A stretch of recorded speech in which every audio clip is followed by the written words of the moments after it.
अस्सलाम वालेकुम, कैसे आप? तो खैरियत से? शुक्र है सर।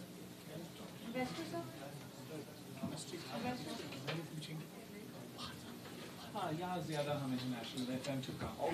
यहाँ अपना FM का कैप पहनता हूँ, बाहर में चैनल का कैप पहन के आपके सियासी सवाल के जवाब दे सकते हैं। ठीक है ना? ठीक है। इसीलिए सर आपको रिक्वेस्ट की थी इधर आगे। It was only international. I am all yours. जो भी आप पूछना है, ग्रिल करना है हम कर लेंगे।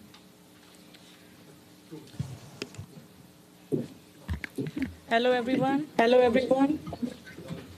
We'll shortly begin. We'll shortly begin. Yeah, they're just waiting for us to get They're just waiting for us to get kicked on. Hi, how are you? Hi, how are you? Very much. I will make the... थोड़ा introduction कर ली सब तक। जी sir. So these are all our accredited UN media correspondents. I would first introduce Ms. Valeria Rebecca.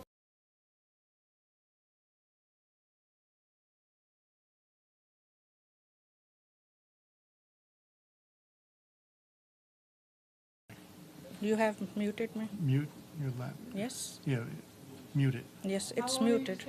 It says It's muted. I'm actually leaving tonight. It's been a very hectic and short trip, but hopefully I'll get an opportunity to come back. I would also like to introduce Ms. Edith Lederer. She is our very senior Associated Press correspondent. Hi. And Pamela Fa. How are you doing? Yes. She is also very senior. Batul is here. She's from Anadolu. Christine is from Al Jazeera. Michelle Nicholas, she is from Reuters. And these are our Pakistan. Iftikhar Saab, you know. Yes, we met yesterday. And you can introduce yourself as well. Frank, he's from TRT World. Hello. Yeah. And he's from Russia. And TRT is Voice also of Russia. America, Russia. Yeah. Yeah. And Martin, he's from China news agency. Martin Hello. Wang. How are you doing? We Azim just met Mia your Saab. permanent representative on the way here. Yeah.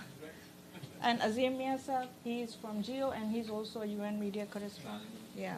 Mavis, Zishan, yeah, they are all from media.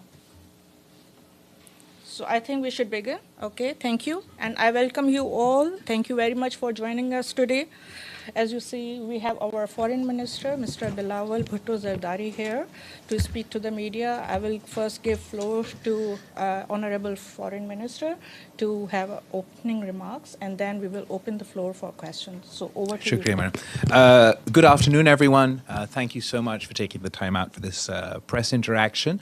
As you may be aware, I'm in New York for the meetings called on food security. Yesterday, we attended the ministerial meeting on food security, and I'm just coming out of the debate at the UN Security Council on conflict and food security. On the sidelines of these engagements, I've interacted with a whole host of foreign ministers, with Secretary of State Blinken, with the foreign minister of Italy, with the foreign minister of Turkey. We've also met with UN Secretary General and the President of the General Assembly and had the opportunity to present Pakistan's point of view a whole host of levels. Just to refer to food security very briefly before I take your questions, Pakistan has a real threat of food insecurity, water insecurity, and energy insecurity that has obviously been exacerbated by recent geopolitical developments. But as you all know, as a result of the COVID pandemic and the climate crisis and economic situations across the world, these issues are far more endemic than that and far more problematic than that. Pakistan is one of the most climate stress countries at the moment. My home province of Sindh is seeing a particularly harsh heat wave. All of Pakistan is currently declared drought hit. We are seeing temperatures in April that we're not used to seeing until the peak heat of the summer. For example, Jacobabad, a city in the northern area of the Sindh province, touched 50 degrees centigrade in the month of April. That is just not a temperature we're used to seeing until the heights of summer.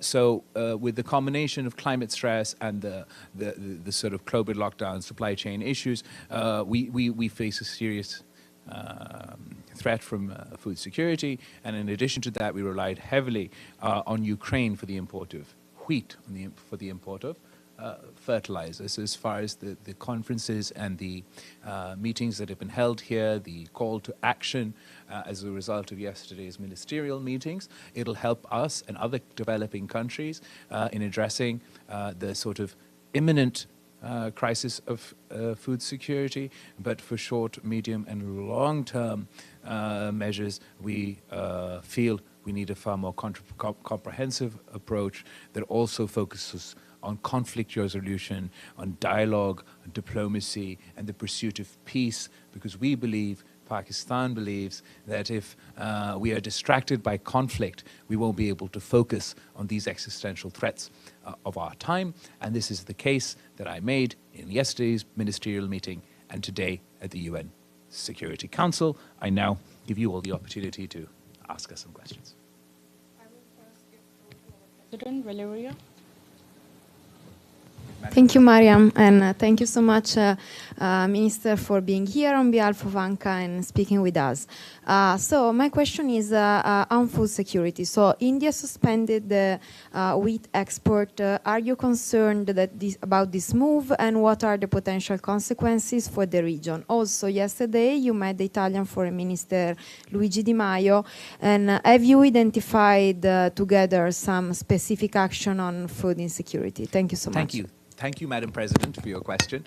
As far as India's decision to ban the export of wheat, it is obviously the decision of the Indian government to decide what it wishes to do. Such actions, restrictions actions, protective actions are being discouraged through forums like the multilateral meeting that we held today. Of course, at a time of shortage and at a time of distress, we all must work together to meet the needs of those who can't meet their food security targets. As far as our meeting with the Italian Foreign Minister yesterday, I must say it was very positive.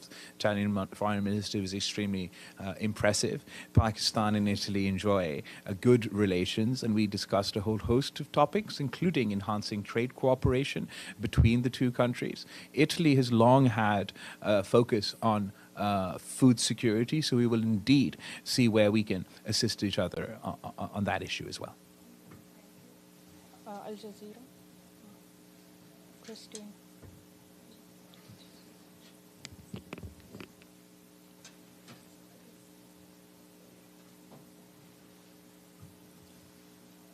So sorry, jammed in the holder there. You've talked about the struggles with food shortages in your own country. Can you talk about what Pakistan is doing to address wheat shortages in particular? It's been reported that Russia offered your former prime minister discounts on wheat. I know you met with Secretary Blinken yesterday. Has the West offered to help on that front as well? As far as Pakistan's issue with the sort of food shortage, wheat shortage, we are as we have not been able to meet our wheat production targets for a whole host of reasons, Pakistan is looking to procure wheat from wherever it can at the best rates possible. But we believe that this is a short-term remedy, and we need to invest in medium to long-term remedies to address the situation. In my country, if we're facing food security, water insecurity, and energy insecurity issues, we indeed believe that a large part of that, a large contributing factor, are global geopolitical events and our geographical location. But at the same time, we have to take concrete measures to mitigate the effects and impacts of climate change, to preserve the use of water, to move away from flood irrigation and other such outdated techniques, to increase our water infrastructure and incentivize our farmers for domestic production. I actually believe Pakistani farmers can meet not only our domestic needs for wheat, but also could provide that wheat to the world if they were encouraged and supported in the right way, and if governments work to reduce their input costs at a time of high inflation. We could really we could do our own bit to support food security challenges and issues. As far as my interaction with foreign ministers over here, we've really focused on enhancing trade relations. My party and myself and the new unity government believe in that our sort of foreign policy motto is trade over aid, and that is exactly what we're emphasizing on. Thank you very much. Edith, you have a question? Edith, raising your hand, Edith.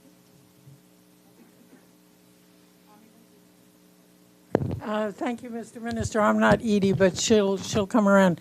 Pamela Falk from CBS News. You have spoken, even since you've been here, about the fight against extremism. Mm-hmm. I've spoken with both of your ambassadors about this issue. Can you explain, or at least update us, on where terrorism and Pakistan stands? I know it's a very big question, but it was a big issue this past summer. What do you see now in terms of the scenario? As far as terrorism and extremism is concerned, this is a consistent and long-term existential threat to all of us. There are obviously immediate concerns that need to be addressed, whether vis-a-vis specific terrorist groups, their increased activity, how and to which way they benefit from the situation in Afghanistan. But as far as our country's long-term approach is concerned, that needs a lot of political ownership and consensus and investment in across the board, where we not only fight the sort of militant component, the kinetic component of this conflict, but we also the ideological component, and we fight the narrative component. Pakistan has a national action plan that is all-encompassing. It combats hate speech, it combats extremism, it combats this thought, this ideology, this poisonous and toxic ideology, and has a way forward to deal with specific groups. Unfortunately, despite having this plan being born of consensus, it hasn't been owned and implemented in the way it should have been by the previous government, and I would certainly emphasize on the new government, of which I am a part, that we fully own the National Action Plan and implement it, walk the walk, walk the walk that we talk about to ensure the safety not only of future generations in Pakistan, but also in the international world. Thank you so much. Michelle, Thank you. Thank you, Minister. Michelle Nichols from Reuters. Yeah. The previous Pakistan government was a little reluctant to condemn or join a chorus of international governments condemning Putin for his invasion of Ukraine. What is your government's assessment of what Russia has done in Ukraine? And then on a bilateral level, ties between Pakistan and the United States. What challenges do you see in that relationship, and can they be overcome? Thank you. There's no sea change in Pakistan foreign policy between the previous administration and now. We do, of course, have a more nuanced foreign policy, but as far as this particular issue is concerned, Pakistan is in favor of peace. We, from our own perspective and our own experience, have just seen how after decades of conflict in Afghanistan, how ultimately dialogue and diplomacy were the path to a conclusion. And our case before the world, made it today at the UN Security Council, is just that, is to learn from our experience and deploy the tools of dialogue and diplomacy now to help pursue a peaceful resolution for this conflict. We believe that this and other conflicts around the world serve to exacerbate issues, distract us from existential threats like climate change or even the global pandemic, which we are experiencing at the moment. It's not over. So that is our sort of our primary message. Pakistan, despite having limited resources, has done whatever it can within a humanitarian crisis, within a humanitarian context. We have been leaders in advocating for humanitarian aid in Afghanistan and chipping in our part over there. We've also, despite our limited resources, been providing humanitarian assistance to the people of Ukraine. So while our foreign policy is more nuanced, there's no sea change in our approach. Your second question was more... Oh, okay. So on the bilateral front, we absolutely believe that engagement with everyone and consistent engagement is important, regardless of events and ground realities. And it's only if we have consistent engagements that we can deal with the multitude of problems that we do face. I'm particularly pleased with the way that the engagements that we have had on the sidelines of this of the United Nations have gone so far. I believe Pakistan and the United States have a long history. We have a deep, meaningful relationship that has a people-to-people side, a government-to-government side, a business-to-business side, but there's a lot more potential to unlock over there. And we would like to pivot away from a transactory relationship, a one-point agenda relationship, to a more broad-based relationship with a particular emphasis on trade, with a particular, I'm particularly pleased with my conversations with Secretary of State Blinken on enhancing trade in the agriculture sector, in the energy sector, in the tech and IT sector, on the U.S. administration's initiatives on women empowerment, empowering women entrepreneurs. And I look forward to working with the U.S. government in these fields to provide opportunities for Pakistani business and for American entrepreneurs, because I believe that they hold the key to unlocking the true potential of our bilateral relationship. Thank you. Thank you, Mr. Foreign Minister. Susan Tehrani from WION. Do you think it's time that Pakistan reached out for dialogue with India? And also, my second